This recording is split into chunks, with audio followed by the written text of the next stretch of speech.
The Division is officially #1. PlayStation VR gets priced, and is Microsoft and Sony actually going to work together to bring crossplay to both platforms? Welcome to VGU News, and we're about to give you a taste on what you may have missed out on this week in the world of games. Starting off, a new trailer has been released for JoJo's Bizarre Adventures: The Eyes of Heaven, featuring the protagonist and antagonist from Chapter 1 that'll be making the list, including the likes of Jonathan Joestar, Zeppeli, and, for the first time ever, Speedwagon, as well as, of course, Dio Brando. The game will be coming later on this year on PlayStation 4. It is a 2v2 arena brawler, and it is looking mighty fine. Now, if anyone out there is a Gears of War fan and you can't wait to get your hands on the beta, well, good news for you, you may not have to wait that long. Although the beta will not be available in Japan or China, those of you that bought the Gears of War Ultimate Edition before the beginning of this month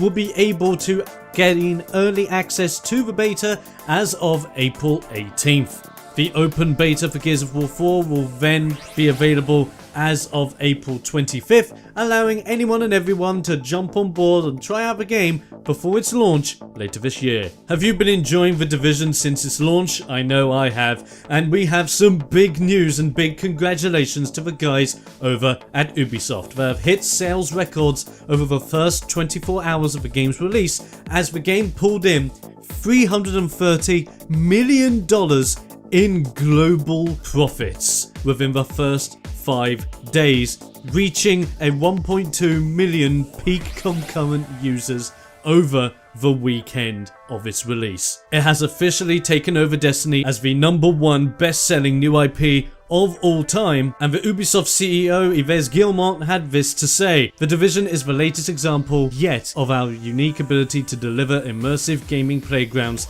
that keep players engaged, and that they eagerly share with friends and the community." There's more content for The Division on the way, as well as our own review and guides for the game, so be sure to keep your eyes out on the website for when those do become available. We are getting closer and closer until the world of virtual reality becomes our reality, as many other companies with their VR products are underway with getting it released, some even releasing later this year.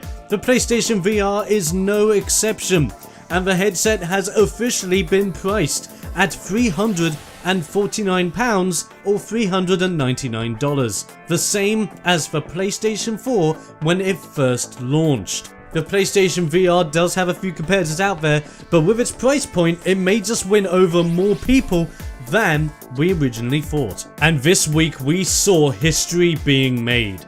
Microsoft literally released a statement saying that they wanted to open up the boundaries of cross-platform play and allow themselves to not just be able to work alongside the likes of the PC community. They want to be able to work alongside the PlayStation boys to bring everyone together. And although Microsoft put out the call earlier this week, Sony has made a comeback, but it leaves a lot of questions. You see, this announcement was made by Sony. PlayStation has been supporting cross-platform play between PC and several software titles, starting with Final Fantasy XI on PS2 and PC back in 2002.